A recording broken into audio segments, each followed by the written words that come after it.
Pessoal, estamos aqui com o Paulo Crepaldi, na verdade PC, ele já me deu bronca aqui, que não é nada de Paulo. Ele é o PC, todo mundo chama ele assim, ele é um amante de comportamento humano, tecnologia e futuro, mas pode facilmente complementar isso tudo com uma cerveja IPA, é assim que fala? Ou IPA, um jogo da NBA ou da NFL. Há 16 anos ele atua como consultor de negócios em conteúdo, posicionamento em transformação digital para a indústria da saúde e do agronegócio. Especializado em disrupção digital pela University of Cambridge Judge Business School Executive Education. Uau!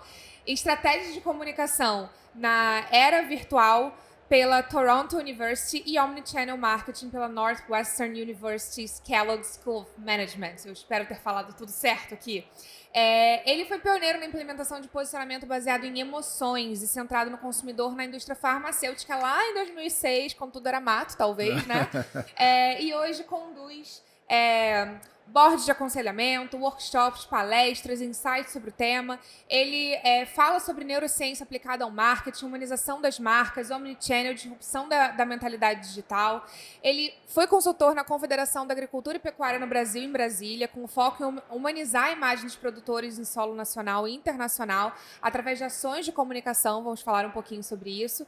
E ele nunca está parado. Ele produz o podcast Via Oral para a galera da indústria farmacêutica, vlog de atualizações em marketing e futuro do Instagram, no Instagram e no TikTok. Ele também já falou em TEDx, ele vai falar aqui para vocês no Senac. Seja bem-vindo, Paulo. Ah, maravilha, que legal. Esse monte de blá blá blá é mais fácil dizer. Designer de comportamento humano fica mais fácil para todo mundo, né? Legal, gostei que já deu uma resumida. Designer de comportamento humano. Você pode fazer uma audiodescrição para a galera, para a gente começar? Lógico. Bom, eu sou cisgênero, hétero, moreno, cabelo com topete. Estou usando aqui uma camiseta com bolso. Camiseta simples, de uma cor só, de calça. Nós estamos sentados aqui, olhando um de frente para o outro. Perfeito, muito bom. Então, Paulo fala PC, eu vou falar PC, PC, né? mais PC e fácil. Mafê já deu dupla dinâmica aqui. PC, eu quero saber o que significa ser designer de comportamento humano e o que significa comunicar com o inconsciente das pessoas. Boa.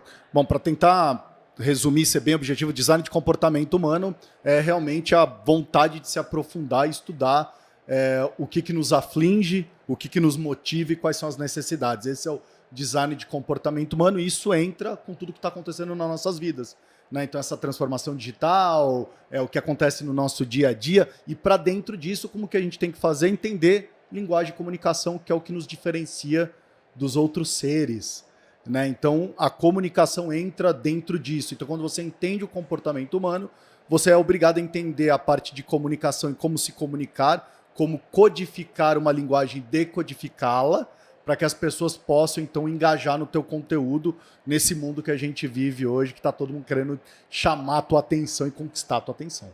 A gente vai falar de era da atenção, mas eu já quero entrar aqui e botar o pé na polêmica. Bora. Você está falando de entender comportamento humano, decodificar comportamento humano, com todo o ferramental disponível para a gente de inteligência artificial que está fazendo conteúdo automaticamente. A inteligência artificial consegue já decodificar o comportamento humano? Ela não consegue codificar, mas ela consegue nos fornecer dados. Então hoje a inteligência artificial hoje me ajuda a entender o que as pessoas estão pesquisando, o que elas estão procurando, né? Que tipo de informação elas estão tentando decifrar ou melhorar no dia a dia. Então acho que é isso que é importante para a gente, entender o que está acontecendo com esse mundo através de dados, trazer esses dados para tentar entender, tá bom, onde que isso está nos levando, né? Não é tentar, muita gente acha que a gente está tentando prever o futuro, mas não é uma bola de cristal, não estou tentando prever o futuro. O que a gente está tentando é antecipar o normal. Né? O que a gente vai fazer como seres humanos no nosso dia a dia. Perfeito. E aí, é muito legal que você coloca essa visão, né? Tipo, uma camada ali de usar a inteligência artificial a seu favor para começar quase, né? Para tirar uma base, extrair aprendizados e informações. Mas como que, a partir disso, essa compreensão se traduz em estratégias de comunicação, né? Como é que é o processo para chegar lá? Legal. Então, a partir do momento que eu recebo e tenho esses dados na mão, ou seja, entendo do comportamento humano, eu também vou entender o tipo de mensagem que ele está procurando. Ou seja, como ele fala, como ele escreve, que tipo de coisa que ele entende ou não entende. Então, poxa, eu recebi uma determinada informação, não entendi uma determinada palavra, eu vou jogar lá no Google, no Wikipedia, para ela tentar traduzir para mim e dizer assim, isso significa tal, ou se eu quero identificar uma informação, eu vou buscar essa informação onde? Nas redes sociais, vou buscar essa informação na internet. Então, tudo isso me ajuda o quê? A entender ainda mais o ser humano. Onde que ele tem dificuldade? Onde que ele tem facilidade? O que que ele está interessado? O que que ele quer saber mais? E aí, o que a gente fala? Começar a entrar nessa jornada do comportamento humano para entender assim, onde eu posso atuar. Essa é a coisa mais importante hoje para qualquer empresa. Você falou em empresa. Quais são os desafios que essas empresas ou profissionais enfrentam quando tentam, né, seja se comunicar efetivamente nessa era da atenção ou até lá do início tentar entender esse comportamento, né, do comecinho para a ponta? Quais são as dificuldades que você mais percebe quando você tenta ajudar, aconselhar, mentorar? Legal, então vamos lá. Hoje, então vou fazer o começo da história, que nem você falou, e depois a gente vai para o fim. No começo, dados. O problema hoje não é dados, todo mundo tem dados, a gente tem excesso de dados hoje. Então, a primeira grande dificuldade das organizações é alguém que vai fazer uma análise de dados, quem vai interpretar esses dados e como que a gente vai tomar decisões baseadas nos dados. Então, o que eu vejo muito é todo mundo falando assim, cara, eu tenho aqui um calhamaço de relatórios, um calhamaço de gráficos.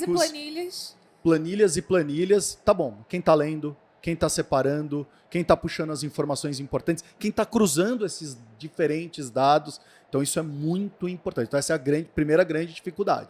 Aí a gente vai partir para o segundo lado. Antigamente, todo mundo queria o quê? Queria te engajar. Eu preciso criar o que a gente chama de awareness, a consciência sobre o meu serviço, o meu produto, minha marca, e isso é legal. Hoje, só isso não basta. Né? Então, como você disse, era da atenção. O que a atenção diz? Eu preciso te engajar e te reter. Então, não adianta nada eu simplesmente falar, olha, estou aqui, você olhar para mim e, de repente, você virar ao lado e olhar para a próxima. Né? Eu preciso falar assim, cara, você tem que ficar interessado em mim.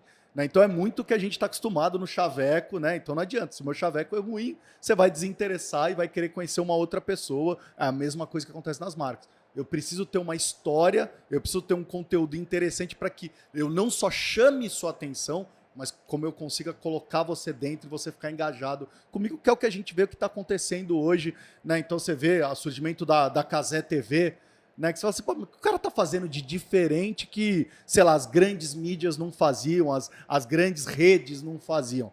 Poxa, ele não só está chamando a atenção, como ele está conseguindo reter as pessoas dentro daquele canal, então as marcas começam a olhar para ele e se interessar. Uma FIFA entrega uma Copa do Mundo para ele, né? E você fala assim, caramba, então quer dizer que uma pessoa se torna mais poderosa que uma organização? Basicamente isso, né? Legal. E aí, você falou sobre essa história do chaveco, né?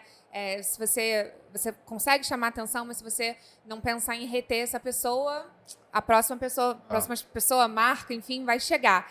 E aí é justamente isso, né? Nessa era da atenção, segundo a Forbes, a gente é impactado pelo menos por 6 a 10 mil anúncios por dia. Isso é só uma forma de conteúdo, né? Tem muito mais conteúdo que a gente vê por aí. As mensagens de WhatsApp, os conteúdos nas redes sociais, não precisa ser só anúncio pago, né? Anúncio na rádio, enfim, outdoor na rua, tudo aquilo, né? Agora, fora, né, todos esses outros conteúdos que aparecem no feed de influenciadores, amigos, notícias, como é que as marcas podem se destacar e realmente se conectar com o inconsciente das pessoas? Então, olha que legal que você falou. Então, a gente está vivendo o quê? Um mundo... primeiro, esse mundo da atenção é um mundo disperso. Né? Então, você está ali em diversas telas. E o mais interessante é que, às vezes, as pessoas não entendem isso. Elas falam, mas está todo mundo olhando aqui no smartphone, olha ao mesmo tempo para o computador, olha para a televisão e etc, etc. Mas não é esse o problema. O problema é que, sim, nós temos que assumir que todo mundo está fazendo isso, mas as pessoas estão fazendo isso ao mesmo tempo. Então eu estou assistindo um jogo, ao mesmo tempo batendo um papo com meus amigos no grupo do WhatsApp para sacanear alguém, e ao mesmo tempo estou pedindo uma comida no iFood. Então, assim, é tudo ao mesmo tempo.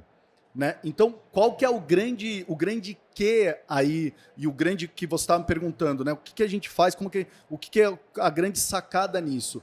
É a gente realmente conseguir olhar esse cenário que a gente está vendo vasto, tá? E identificar onde estão as sobrecargas. Então, qual que é o segredo das empresas hoje? Curadoria. em vez de sobrecarregar as pessoas, eu preciso evitar a sobrecarga. Então eu preciso facilitar a tua vida. Eu preciso tirar as fricções, as barreiras e facilitar. Para dizer assim, comigo eu não vou te sobrecarregar, porque a gente já está sobrecarregado. Né? É muita coisa que a gente está recebendo. Então as empresas que fazem curadoria, tipo o Google, que fala assim, cara, relaxa, joga aqui que eu vou fazer uma curadoria e te mostrar na primeira página o que é mais importante aí, segundo o nosso SEO, etc, etc. Mesma coisa quando você, o teu feed, né? Porque teu feed fica mostrando aqueles conteúdos que você gosta. Porque ele faz uma curadoria para tirar aquela sobrecarga de excesso de influencers ou pessoas que estão ali na rede social para te mostrar aquilo que mais te interessa. Então, as empresas precisam pensar nisso. Como que eu estou evitando a sobrecarga? Legal isso, né? E eu acho que é uma mentalidade de menos, né? De Isso. fazer menos, talvez, né? Para poder alcançar mais. E uma mentalidade também de resolução de problema, né? Uma mentalidade diferente do que simplesmente produzir, estar presente, distribuir, né? Que é uma mentalidade que está por aí, né? A gente não pode negar. Não, e Mafé, uma loucura. Você pensar assim, o nosso tempo não mudou, né? Você continua tendo as mesmas 24 horas. Só que você tem um excesso hoje enorme, né, de conteúdo, informação e etc, etc. Então, assim, como que eu faço para gerenciar se meu tempo não mudou? Minhas 24 horas são as mesmas. Perfeito. Né? Então, realmente, essa curadoria, essa sobrecarga, as empresas que conseguem tirar as fricções são aquelas que estão vencendo. E vão ganhar a nossa atenção Sem e dúvida, a retenção, que sem é o que você dúvida. está falando. E aí, nas suas palestras, você fala um pouco, né, dessa visão periférica como distração já das telas, né? As telas começaram, talvez, como uma distração do mundo e a gente ainda tem, olhando para as telas, essa visão periférica de tudo que está acontecendo. Explica um pouquinho essa tese pra gente. A visão periférica é simples, né? Então, assim, o que você está fazendo? Então, eu estou sentado aqui, eu estou com o smartphone para baixo ou virado para cima? Porque se bater uma notificação, o que meu cérebro faz? Bom, eu olho até pro teu celular. Todo mundo. Por quê? Porque a gente tá curioso, a gente gosta, o ser humano gosta de uma fofoquinha, né? Gosta daquela coisa. Então, assim, isso distrai. Então, essa visão periférica é realmente um perigo, né? Então, assim, o que a gente fala muito é, a todo momento, né, as marcas precisam tirar as pessoas da inércia, dessa zona de conforto. Né? Você precisa se mexer, fazer as pessoas se mexerem. Porque quando elas se mexem, elas prestam atenção em você. No cérebro, as funções executivas da atenção, elas falam assim, quem que está querendo que eu me mexa, que eu faça alguma coisa, para eu focar ali. Então, é isso que a gente está falando quando a gente fala de visão periférica. Perfeito, você está falando do cérebro, então eu vou puxar um pouco. Explica pra gente o que significa aplicar neurociência à comunicação, ao marketing. Tem alguma diferença do marketing offline para o digital nesse aspecto? Não. Aí passamos dessa. Né, você estava dessa fase. Você estava falando, né? Assim, a minha geração é uma geração que fala internet com sotaque. Eu nasci e não existia internet. Né, eu fui aprender depois lá na frente. Né? Meu Google pesava em torno de 1 quilo, era uma enciclopédia. Né? Se eu quisesse assistir um videoclipe de uma música, eu tinha que torcer para a MTV passar naquele horário que eu estava sentado no sofá. Então, assim, a gente tem que entender essas relevâncias para entender esse on e off. Então, talvez, no começo da internet, a gente pensava em on e off. Sim. Hoje, ninguém anda na rua falando assim, agora estou on, agora estou off. Ninguém está no supermercado falando, estou on, estou off. Você está tudo ao mesmo tempo. Você está no mercado respondendo aqui alguém, achei o produto, não achei o produto, tirando foto. Você está numa loja comprando uma roupa, né, tirando foto, gostou, não gostou, fiquei bem nessa roupa, não ficou. Mas você não está com a tua cabeça, estou on, estou off, estou on, estou off. Então a gente fala que a gente vive um mundo digital, físico, mas digital. Esse é um mundo que a gente vive, não tem mais on e off. Então não tem diferença hoje mais sobre isso. Em português seria figital, né? Figital. Ou fisital. Físico com digital. Exato, é figital, né? Então, Sim. assim, então, essa é a era que a gente vive hoje, né? Dessa mistura, porque a gente não tem mais a diferenciação. Agora, o que a gente tem que entender? Que o digital influenciou o físico. A gente gosta de conteúdo curto, a gente gosta de coisas rápidas, mais diretas, mais objetivas. Né? Então, assim, há essa influência do digital, né? Hoje a gente quer vídeo curto, a gente não tem mais paciência em assistir vídeos longos, mas por quê? Porque o digital influenciou a gente assim. Acostume-se com os 90, com os reels, com os stories, com as passagens no TikTok, que é tudo rápido, né? Informação bem objetiva, e isso vai influenciando a nossa comunicação, e isso influencia o marketing e as marcas. Perfeito. E aí é nesse sentido que entra a neurociência. A gente entender esses pequenos sei lá, essas pequenas demandas do nosso cérebro, talvez, por coisas mais curtas? Ou quais são os aprendizados, assim, da neurociência no marketing? Bom, a neurociência ensina para...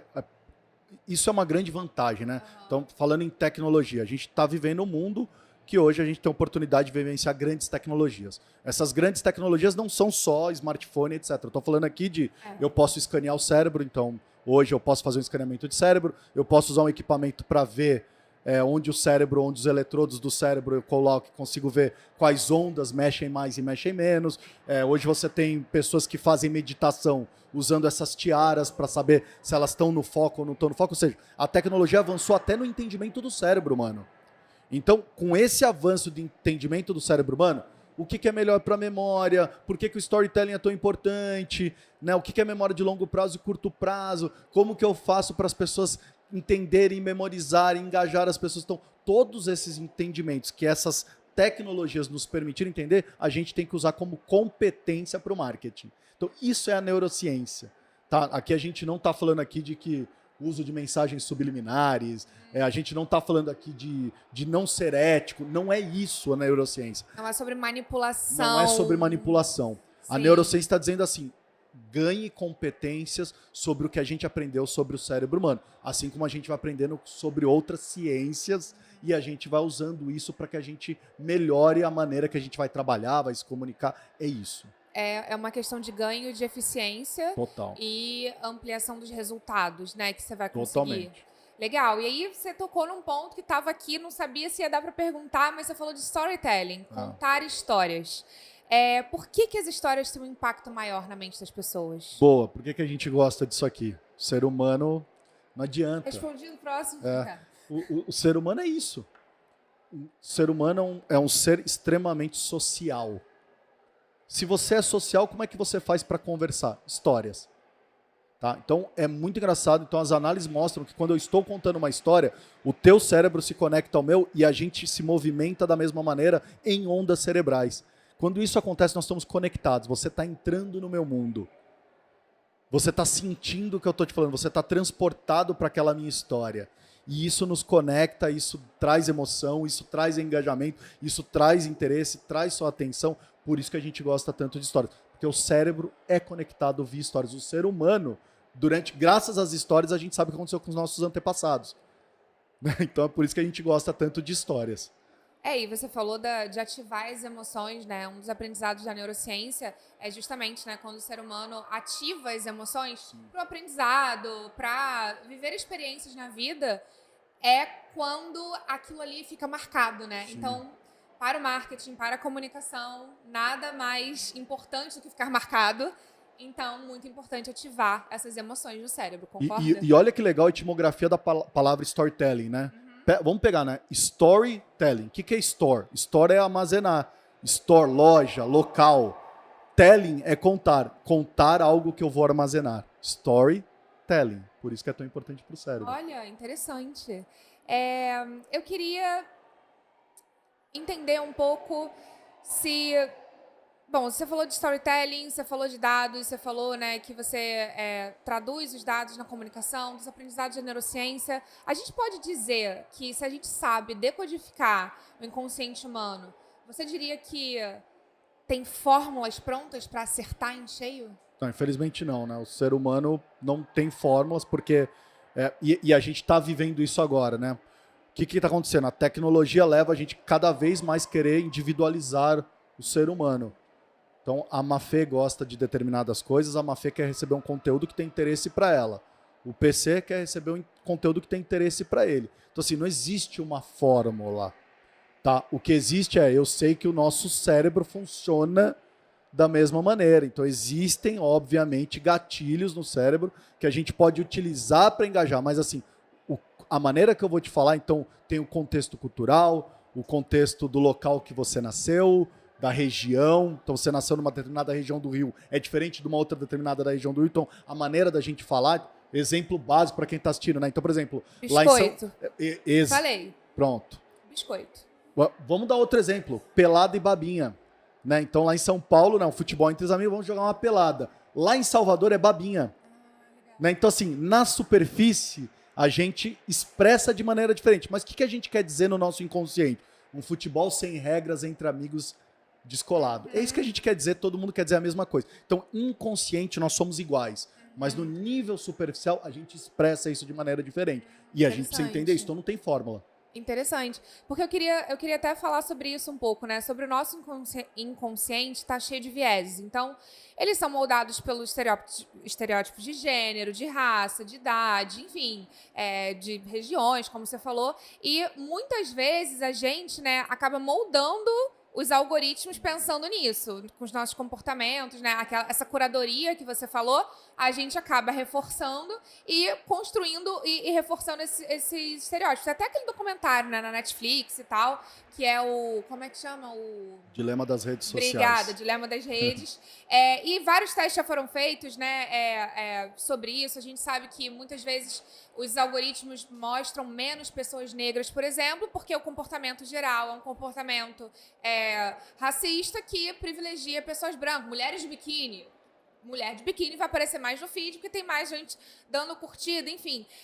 Mas, nesse sentido, como que as marcas podem trazer narrativas mais diversas e, ao mesmo tempo, se conectar, gerar esse awareness, reter muito mais pessoas num contexto tão diverso? Legal, acho que você tocou num ponto que eu acho excepcional. Primeiro, acho que a solução é reconhecer. Então, eu acho importante. Então, você pega um documentário desse que gerou várias polêmicas, as pessoas se desesperaram, né? Então, tem gente que teve comportamento apocalíptico, deletou. Eu não uso mais o Facebook, deletou geral, sumiu, né? Então, ninguém acha. Cara, como que eu te acho? Sinal de fumaça? Né? Como que eu não dá. Então, calma. Um documentário desse é para criar autoconsciência. Vamos ter consciência de que isso está acontecendo. Isso eu acho importante. E aí eu acho importante nós também temos... Existe o viés. Por quê? Porque uma plataforma dessa provavelmente está sendo programado por um branco, cisgênero, hétero, sei lá, estou dando um exemplo aqui. Então, se a empresa tem essa consciência, então, primeira coisa, eu ganhei a convivência, agora eu preciso fazer o quê? Criar diversidade dentro da minha empresa, então trazer outras etnias, gêneros, escolhas e opções, etc, etc, etc. Então, ter consciência é o primeiro passo para a solução. 2, se você tem essa consciência, você está falando, poxa, será que eu estou recebendo conteúdos dentro da minha bolha, que nem você falou? Né? Então, assim, estou vendo coisas dentro da minha bolha, porque isso é cíclico, tá, Mafê? Então o cara fala assim, e agora TikTok é só dancinha do TikTok. Me desculpa, gente, isso não é nada novo, tá? Na minha época, a gente ia para Porto Seguro e tinha o axé, que era a gente ficar fazendo passinho de dança de música também. É a mesma coisa, a gente só transportou do axé lá em Porto Seguro para dentro de uma plataforma que é TikTok. Perfeito. Tá? E agora a gente voltou com os passinhos e dança. Como existia na balada, você ia na discoteca, tinha os passinhos. Aqui no Rio de Janeiro, a galera do Charme tinha os passinhos. Então, assim, gente, é cíclico esse comportamento, tá? Tem nada, não adianta a gente ficar, é só... Não. Isso é muito... Tem uma galera que tá muito mimimi, essa geração tem tudo muito fácil. Não é isso, eu não concordo com isso, não acho que é isso. Eu acho que, assim, são diferentes gerações, diferentes momentos, cada um com a sua dificuldade, cada um com o seu destino. Então, esse é o ponto. Reconhecemos isso? Todo mundo tem... 2, entra agora, você que está nos assistindo, entra agora no seu Instagram, vai lá na tua lupinha, quando você clica a lupinha, dá uma olhada no que aparece lá. Quantas pessoas brancas, pretas, asiáticas, indígenas aparecem lá naquela lupinha. Pô, PC, só tá aparecendo loiras de biquíni, etc. Pô, então significa que tá na hora de você começar a seguir outras pessoas, tentar curtir outros. Não tô falando que não preciso mais curtir homens sem camisas fortes, lindos, Caio Castro. Não é isso que eu tô falando. Não vou ser hipócrita aqui. Continua curtindo lá o que você quer curtir. Mas assim, o que tá te mostrando é que você está dentro de uma bolha. Comece a seguir outras pessoas. Comece a buscar pessoas de outras classes, de outras opiniões. Isso, Mafê, eu sou muito a favor. Eu acho que a gente está vivendo um momento hoje que, assim, o que é esse momento de ambiguidade nas nossas vidas? Por que a gente não acaba com o ou e fica só com e? Porque hoje é tudo ou. Ou você é isso ou você é isso. Então se você está falando isso é porque você é isso. Não, não tem ou. Por que a gente começa a falar assim? Você pode ser isso e isso. Eu posso ser isso e isso. A gente pode aprender isso e isso. Diversidade então, é sobre o ou pelo né? e. Exatamente. Então, assim, então esse é um ponto sobre esses vieses. Eu acho que ter essa autoconsciência, reconhecer que existe o viés, é a solução. E as marcas precisam desenvolver essa musculatura, né? Porque não é uma coisa realmente... Você precisa nadar contra uma corrente de maneira ativa para poder, acho que, estourar essa bolha, né? Eu acho que é uma... Não dá para simplesmente ficar fazendo a mesma coisa de sempre. E aí, eu queria entender com você como é que foi essa sua aproximação do agronegócio, da indústria farmacêutica. Como é que foi isso? E quais foram as estratégias? Quais foram as percepções? Qual foi a relevância, assim, de você entrar numa indústria como essa? Porque, por exemplo, na indústria farmacêutica, eu penso em marcas, eu vou de maneira muito racional fazer escolhas, sabe? E aí, quando você fala de desvendar o inconsciente humano, conectar com as emoções, eu falo, cara, mas será que eu escolheria alguma coisa na indústria farmacêutica assim? Será que, né, eu não pensaria racionalmente lendo uma bula, não sei, de um remédio, com uma recomendação de um médico? Como é navegar nesse ambiente e quais foram as descobertas e implementações que você acabou fazendo? A primeira coisa, a indústria farmacêutica era um negócio que me levou para a indústria deles, tá? Eu trabalhava com geral, na verdade, você trabalha na primeira indústria que gosta de técnicas de marketing, que é de varejo. Então, trabalhei com cerveja, trabalhei com telefonia, trabalhei com essas grandes marcas, banco, que é o que você mais vê usando, fazendo comercial em grandes redes, aplicando em redes sociais, etc. Comecei aí, tá? Mas aí, um determinado momento, eu acho que isso é para todo mundo, você tem que falar assim, onde eu sou foda. Né? Legal. E aí eu descobri que eu era mais foda e eu fazia mais diferença na indústria farmacêutica e no agronegócio. E aí falei assim, Legal. É aqui que eu vou ficar, vou sentar aqui, meus amigos. Descobrir nichos que você é muito bom é bem legal para alavancar a Exatamente. carreira, geralmente. Porque às vezes a pessoa quer começar muito ampla e assim, quem quer abraçar muito aperta pouco. Então assim, eu queria... Então assim, você tem que pensar nisso também. Então, e aí o que aconteceu? Aí entra esse ponto que você falou, todo mundo se acha racionalzão. Mas o que acontece? O teu cérebro inconsciente demora de 7 a 10 segundos para tomar qualquer decisão na tua vida. Quando eu olho esse copo, 7 a 10 segundos, meu inconsciente já tomou. Então não existe isso. Não existe isso, né? Ainda mais quando você pega o momento que a gente vive de qualquer categoria, Mafê. Em qualquer indústria, estamos extremamente comoditizados, iguais. Cara, quantos medicamentos da mesma marca tem, do mesmo princípio ativo você tem? Nossa, sim. E com genéricos, então... Cara, então, assim, qual que eu vou definir? Teu inconsciente entra no jogo. Então não tem tomada de decisão racional. Então, assim, é muito importante a gente ajudar a contar essas histórias para ajudar a mostrar qual que é a diferença entre eu e você quando a gente está com o mesmo nome, mesmo princípio ativo. Legal, tá? Legal. E um pouco, conta um exemplo também de como que você atuou com o agronegócio, né? Pois, acho que é legal. Cara, essa foi um projeto que é muito apaixonante, porque eu fiquei quase que 15 anos estudando Desde produtor... 2006, né? Estudando produtor rural brasileiro. Viajei, graças a Deus, viajei o Brasil inteiro, porque o produtor rural brasileiro tem uma capilaridade no nosso país enorme. Claro, Em qualquer lugar do Brasil que você vai, tem um produtor. Então, assim, qual que é o grande, né? O produtor rural brasileiro, aqui no Brasil, ele veio sofrendo por estereótipos. Do Jeca Tatu, o analfabeto, o cara que é rude, caipirão, que não sabe falar, que etc. Aí vem as grandes redes e criam o latifundiário, o rei do gado. Então é o cara com muita grana, que domina tudo, que tem tudo, mas, gente, mais de 80% dos produtores rurais brasileiros são de pequeno e médio porte, aqui no Brasil. Então, assim, esse latifundiário que a gente acha que é muito, é isso aqui, ó. Então, se criou o latifundiário, aí depois vem o cowboy do asfalto com e nada contra, eu gosto também de sertanejo universitário, mas o sertanejo universitário popularizou o sertanejo caipira para a cidade e você cria o cowboy do asfalto, que é o cara de cintão, chapéu e picape que nunca pisou na fazenda. O estereótipo, né? Então você fala, cara, qual que é a diferença entre uma vaca e um boi? Ele não sabe falar porque, mas ele gosta da cultura e nada contra, mas assim, aí você estereotipa de novo o produtor rural brasileiro que não vai criando a sua própria imagem. Sim. Então o meu trabalho foi esse. Estudar o brasileiro para tentar criar a própria imagem do produtor, que é o que a gente está fazendo agora. Encontrar um denominador comum que não separa o produtor da cidade do campo. Porque aqui no Brasil não tem isso, não tem cidade contra o campo, campo contra a cidade.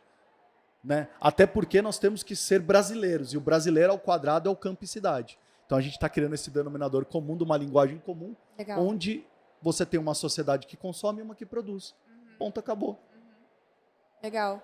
E o seu trabalho é para eles se entenderem, se posicionarem no mercado. Exato. Como empreendedores, enfim, então, empresários. olha só que legal. Eu fiz um trabalho enorme lá em Brasília para falar com os 200 milhões de habitantes que a gente tem no nosso país de como se comunicar com o produtor rural e como que a população brasileira precisa entender essa imagem do produtor rural. Entendi.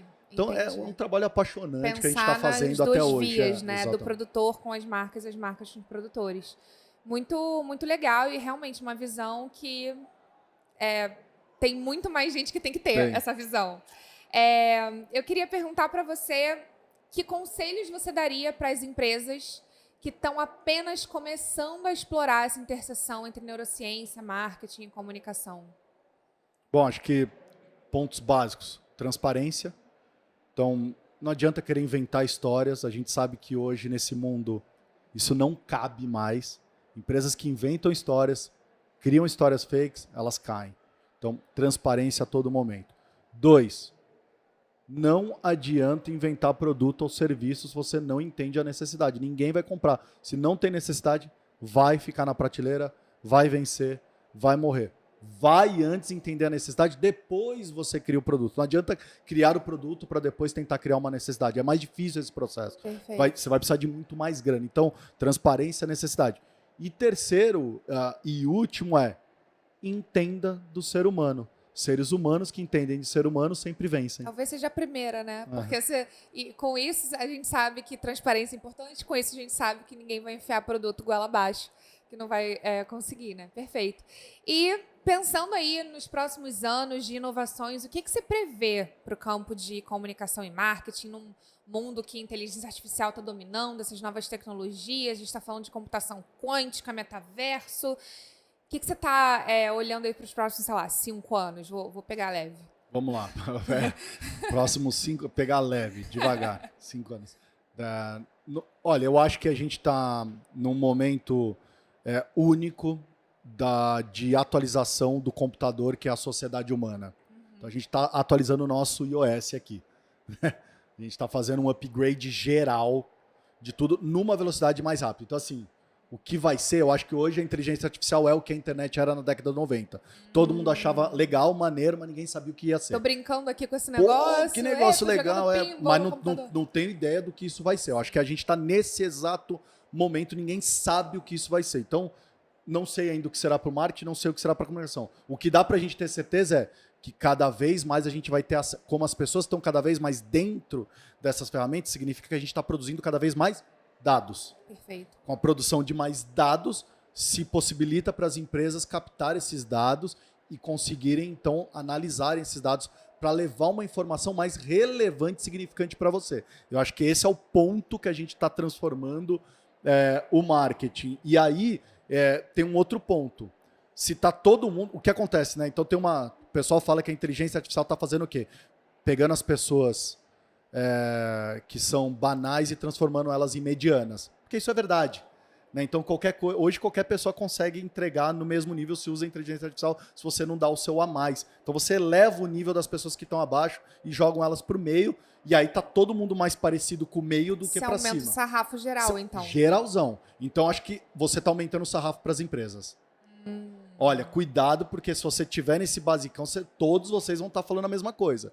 Né? Aquela coisa, não sei se todo mundo conhece Onde Está o Wally, né? Que é aquele livrinho que você procurava. O Wally tá lá, camiseta listrada, bengalinha e a touca era fácil de achar. Hoje tá todo mundo vestindo a mesma camiseta, a mesma touca e a mesma bengala.